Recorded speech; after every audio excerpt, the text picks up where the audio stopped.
Welcome to Tech Simplified, and my name is Sly Gittens, and today we are continuing the Women in Tech series. I have someone from all the way across the world, from Taiwan. Her name is Peko Wan, is the co-CEO and chief ecosystem officer for Pundi X, a leading blockchain-based point of sale platform developer based in Singapore. Peko is responsible for growing the Web3 payment ecosystem since 2019. She has facilitated strategic partnerships, oversees product development, and drives initiatives to deploy Pundi X solutions globally. With over 15 years of experience in the IT industry, Peko previously worked at Opera Software for over 8 years. She holds an MBA from Marshall School of Business University of Southern California and a Bachelor of Arts in Foreign Languages and Literature from the National Sun Yat-sen University. I know I haven't said it. I could say even more about you, Peko, but that just was the introduction. Thank you for joining the podcast, and I'm glad to have you on the show today. I'm so glad to be here. Thank you for inviting me. And you gave a very thorough introduction about me. I really appreciate it. Oh, you're welcome. So let's get this started. I think we talked before the show. We see all the accolades, but what I like to do is peel back the curtain. Let's learn, how did you get there, right? So would you mind sharing your background and your journey to your first position? I study foreign language in my college. Basically, I'm more like a literature person. And then after I graduate, my first job was the secretary to a general manager. So basically, I have done the translation. At that time, there's no AI, so I have to translate for my general manager, and he's a Japanese. I got to use my language skill, which I major in English as well as Japanese during my college.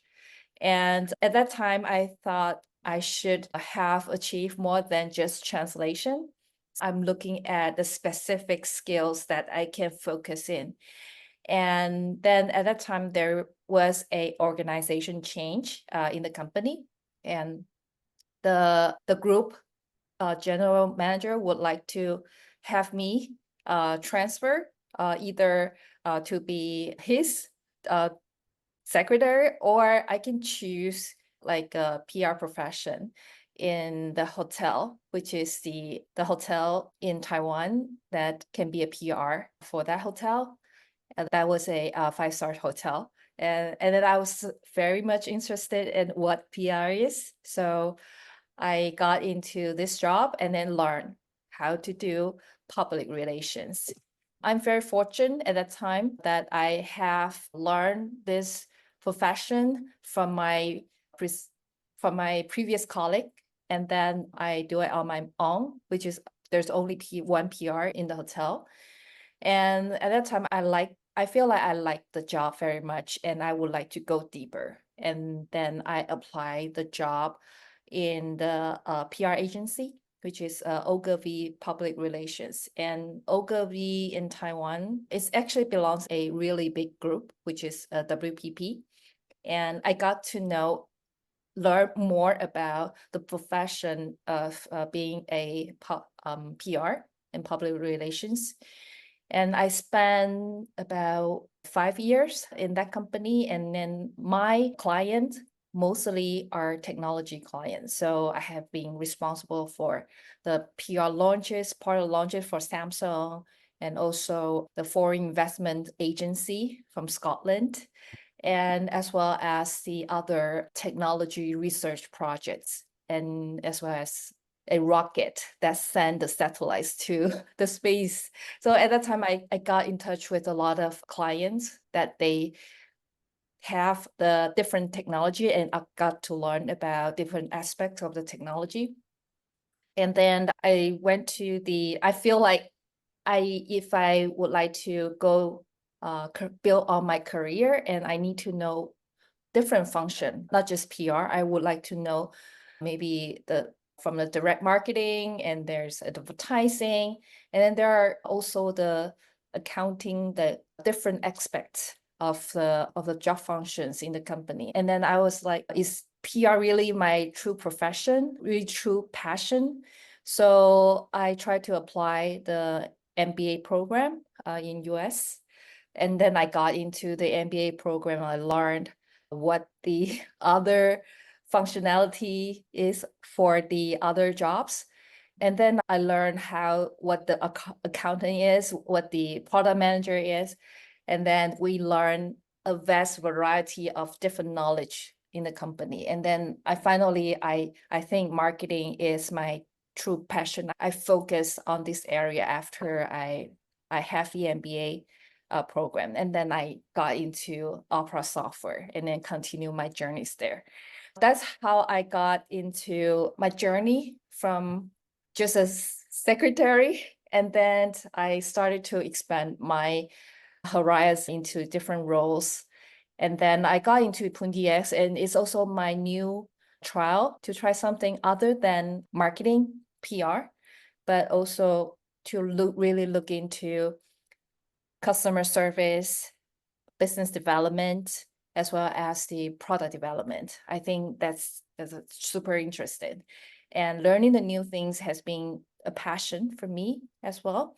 And then whether I can do something that can change people's life, just only a little things, and then the people's can be changed by that, and also my interest as well. So that's why I'm here.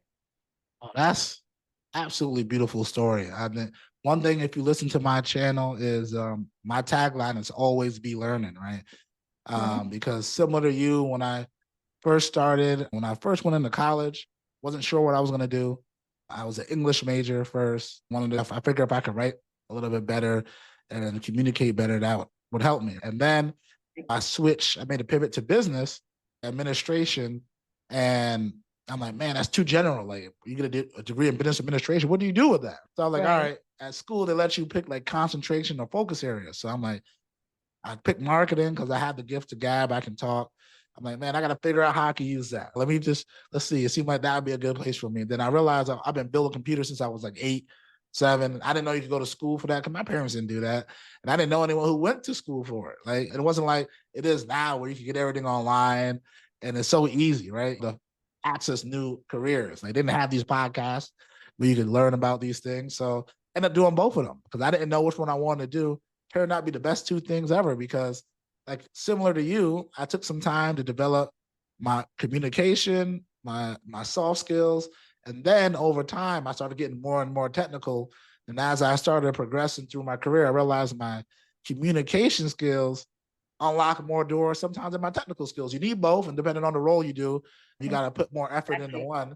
But it's similar to you, right? What I liked about you took a completely different path with learning languages, right? Sometimes the gift and the curse about being in the US, mostly everyone speaks English, right? So I could get away with not speaking another language. Where you embrace it and said, you know what, I'm gonna learn English. I'm also gonna learn some other languages. I'm also gonna learn something else. And now open up more doors for you for career-wise into new opportunities. And then when you got the opportunity to get into IT, you then took the time to learn different areas of the business. Like, it's so many times I meet people who never look at the marketing material. Like, I realize, like, I meet with our finance people just to understand the business of what we're doing. Like, why are we doing this? And then I know as a technical person, all right, maybe I should focus on these areas, and these are the use cases I should be really good at because our business understands that. Then I'm like, well, what's operation doing? What do they do on a day-to-day basis? What are my data people doing in the back end? How does that work? What's the lawyers talking about? Because why they got so many lawyers, right? So I start understanding, like, where you want, like you said, you find the area you like. And I realized for me, I could get super technical and be like an engineer. I don't really like that area for me. I think it's more better for me being in the area where you're technical and you provide some business. You're talking to the owners and the customers and understanding the strategy on how to deploy it. So I found my perfect area. So it seemed like you're doing the same. But I feel like that target moves, right? As you learn more, as you experience more, you find out you like different things. I'm glad that you took the time to bet on yourself. And I remember you said only a secretary. No, the beginning, you got to embrace that secretary, but you had visions of being something else. I think that's what I try to echo on this podcast is you can be like, I started my first job out of high school. I worked at White Castle. I don't know, you probably don't know what that is. That's pretty much a fast food restaurant here. Yeah, Right? I know what that is. Yeah. Hamburger is good. Yeah. So the hamburger, I worked there. And when I was there, I'm You like, know what? I worked in Burger King before. see? So here's similar experience. Yeah. You start there, but I kept telling my mom and dad, don't worry, this is how I'm paying for community college. I was in community college, I was paying for it, and I got to learn skills. Because the one thing I learned, every job you can learn something. You get to learn how to communicate with people. You get to learn how to deal with customers, rude customers, polite customers, going forward. But anyway, I loved your story. I loved how you embraced to always be learning mentality. So that was awesome. And I like your educational path, because one thing I'm learning from you is you continually trying to get better. I could tell every day just to get better, learn something new, and that opens more doors for you. So that's great. So let's go right into the next question. What advice would you wish you knew at the start of your career? I think before I get into my first job, I already have work experience. I work in the fast food restaurants, actually at my 16, and also I work as a tutor college. And I also work as a sales in my college during the summer vacation. And then during the different job experience, although it's very short, it's part-time. And then I got to know what kind of job that I don't want to do it. Yeah. So I think one of the advice for the listener or for the younger generation before you get into the job, and then you have to expose yourself to different job, even though you are still at school learning. And whenever you have the opportunity, try to be in different job position. I also work part-time for my aunt for her trading company. So I enjoy different type of work experience. I also work in her factory to actually do QA for the porcelain stores. If I don't have those experience, I won't figure out what exactly that I want to do. So when you are young, just do it. Just expose yourself into different job position, and then you will know which one that you are really passionate about. So so now I have very low turnover rate for different jobs. I stay in one job more than 5 years because I will always think that there's something new in the same company, in the job that I have. So I'm grateful that my boss always give me the opportunity for me to try different things. And I think that's also very important too. Yeah, always learning, always expose yourself, always open for the opportunity. I think you talked about it, right? I think when you're younger, that's one thing my parents and especially my older brother told me to experience new things.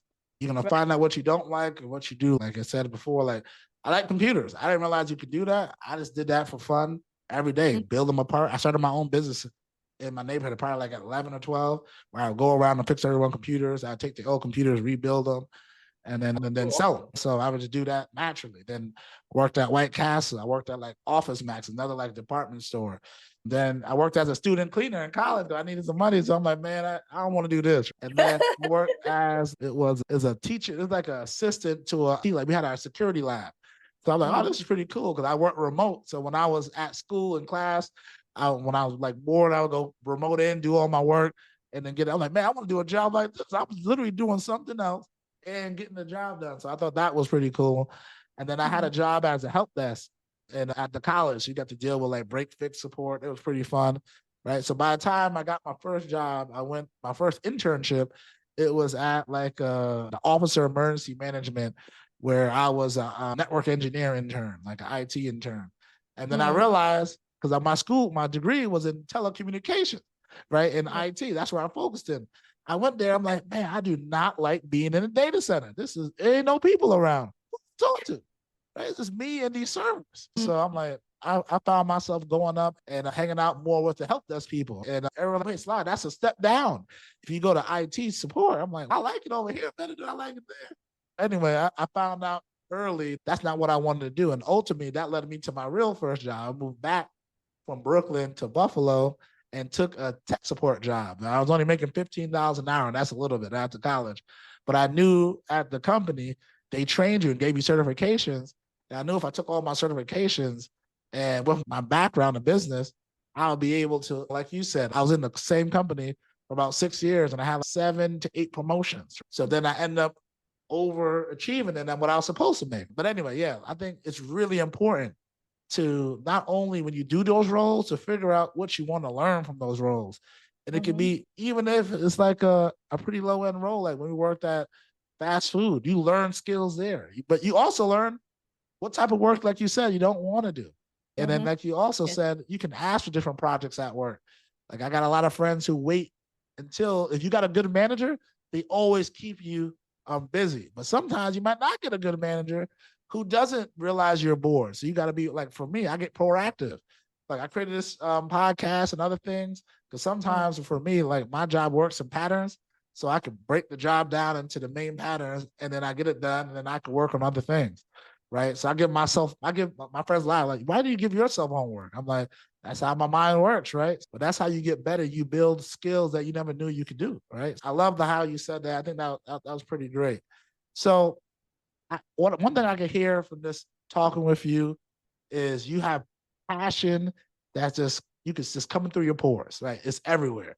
What drives that? Like, how did you get here? Was it when you realized you were really good at this that made you push forward? Or was it? Is there another reason what propelled you to continue to be great? That's a very good question. As you said that everyone must be good at something, you have to figure out what it is when doing the work or the things that you have done. And I know that during my childhood, I loved drawing, and I also tried coding before. And then I find that being the art person, actually, I do better with art when I grow my career and something that would attach to this area, including when you do PR and then you have to develop the press release and then you need to make it really compelling with your story. And also, when I got into opera software, and then I always look into how to make my press release with a photo and also graphic that was suitable for this press release. And then I try to use my skill and also this passion with art to make this visual better. So I think when you do things and then you realize that you are especially good at something, and also you are very passionate with the things that you are good at. And when I do this type of job, sometimes I also make video for Pundi X as well. Yeah. Now I'm giving to the professional art team to do it. They do much professional job than I do, but I still do some video editing myself. Yeah. So I also encourage my team members to do it. Just try to find out which one that would attract you more. And some people find making videos, people find organizing events. So I really think that this experience would help me not only for myself but also to help other. What you are passionate with, and you will help other to find their passion too. So that they can good at what they are deliver. I think that's how the manager should do. When you go to a certain position and then you need to inspire people, you need to let the people know what they are good at, and then they try it about it, and then they can be good at something. They get confidence of what they are doing. I think now I'm in this position in the management level, and I would like to have my team to know that what they're really good at, and then I keep assigning the job, not just what they're good at. Also, I would assign a job that they should try something new, so that to find out whether they like it or not. And then gradually I will put more the things that they are really good at. They can gain their confidence or grow their confidence from those jobs. I think that's very important for a manager to know your team and then to let them grow. Yeah. Now I'm really getting to how to make people grow.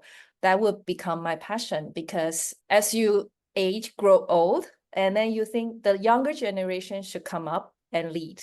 And I would like to facilitate to make it happen, because I realize that they have better potential, they have really good idea, and then eventually it's time for them to shine. So I would like to help them to shine. Yeah. Yeah, and I could tell already you will, because I think you're right, man. If you find what they like, their interest lies, and how do you help tie that into what they're doing at work, right? Like you said, like similar to you, I like to make my own. I used to edit my own content. Then I hired out a video editor. I'm like, man, my video is like 100 times better now. I still do it because you like to do it, but you realize that let me give it to someone who really loves doing this, because I do not. And then you realize that then I even got like friends who wanted to learn tech. I'm like, hey, let's learn tech. Here's some scripts. Let's read it. One of my other guys who just became an intern for Tech Simplified, his video got like 1,000 more views than my video got. I'm like, oh my God. Like, can you start doing these? So again, facilitated him, because I'm like, dude, you already got the skills. I can teach you the tech, but you already got the soft skills, really finding out of them. So now my job is now like, how do I keep growing and pouring into him so he could be the best version of himself and then grow the next leaders? Like, and I found one of my other buddies, this guy can make friends with anyone. His relationship skills is great. I'm like, dude, don't be taking certifications. Leave that for someone like me. You need you to go out there and meet business people. How do I help you solve that problem? Because I can tell that he just loves doing that. Like I told him, I like training. I like learning. I read about blogs all day, right? I learn about how I can be more strategic in tech and tying it in, or doing marketing and doing these type of platforms. That's what I like to do.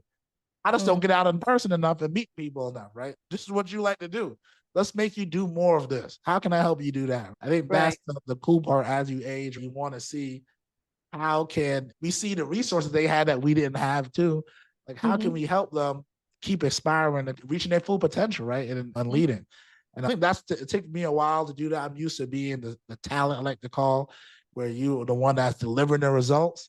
But now I'm getting better and teaching myself. If Peko is the one who delivered the result and she's on my team and I'm leading her, that's okay. That's what I want to happen. I want her to get the accolades. And then one thing I also learned is I had to, at least in the US, I had to learn how people like to be praised or how likes to be showcased. Some people like you to throw them a party and said, hey, they got promoted. And some people don't want to know, no one to know. They're like, hey, just give me a little email and I'm all right. I don't need the actual praise from externally, right? So that's also been helpful for me, because sometimes, like for me, I like to someone say, yeah, you did a great job, man. But you talk to my wife, she's the opposite. She don't really care, right? Yeah, I got it. I'm good. And she moves on, right? So I just learning that how people take praise. And you also got to learn when you're managing people, right? And then what actually motivates them. Like for me, my kids, right? That motivates me. And I just like learning, to be honest with you. So sometimes that also, you got to learn when you get someone like me, is sometimes you learn, but what's the business benefit of you learning that? I had to take a step back. How am I learning this? I'm not going to use this day to day. Should I be spending my time here? And then I put things in. But I found other people like that too. I'm like, that's great to learn, but maybe not yet. Let's put that on the board of things. Let's prioritize it and help them grow in a certain area. So I think you did a great job. And when you do this, you are also learning as well. So it's very, really good, like interactions. Yeah. I get to learn, like even me starting this podcast, I get to learn about yourself. Like I didn't even think about how you could have a foreign language degree and then cultivate it here, and how you solve problems. And the way you solve problems in Taiwan is similar to how we solve problems over here in the US.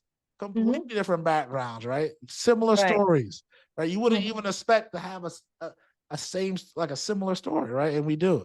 So we get to learn all the time. That's one thing I think I love about when you connect, and you also get a chance just to meet new people from different backgrounds. So this goes into something that's I love to talk about with all my guests is, what books or podcasts that help inspired you? There are different books that I read every time I got inspired. But if I really name a book, I would say the one with the Bitcoin that I forgot the name is. I think it's a concept of Bitcoin.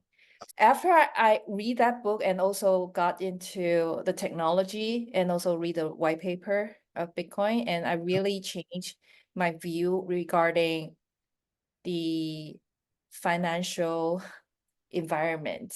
I didn't learn it in the school. And then I find it very fascinating when I learn how the world works financially with that and look at the microeconomics and then to tell about or predict about the future, where the future will go, and then also the cycle of the economic cycle and how each country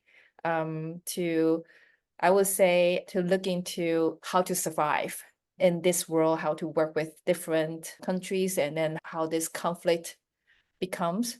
And I think that's matter our life so much, but in the school, we didn't really learn finance.